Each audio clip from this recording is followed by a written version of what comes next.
పాకం సరిగ్గా ఉందా లేదా పాకం సరిగ్గా ఉందా అలా మనం చేసిన సత్యనారాయణ వ్రతం సహా పెళ్ళిళ్ళు సహా ఉపనయనం సహా ఇదెందుకు ఆ ప్రయోజనం నెరవేరిందా లేదా అని చూసుకోవాలి. లేకపోతే ఒట్టి కర్మకాండ మిగిలిపోతాడు.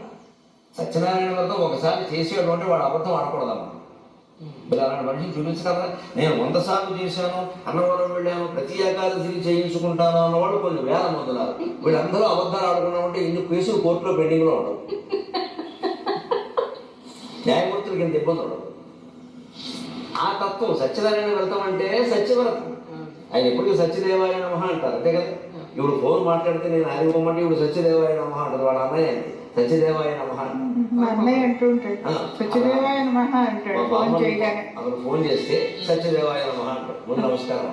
నేను ఎవరినో ఫోన్ చేస్తే నేను హరిఓమం, ఇప్పుడు హరిఓమం. సత్యదేవుడు అంటే ఎవరు? సత్యవ్రతం. నారాయణ పక్కన పెట్టాడు. సత్యవ్రతం అంటే సత్యవ్రతం ఎక్కడ ఉంటుందో నారాయణమూర్తి అక్కడ ఉంటాడు. కానీ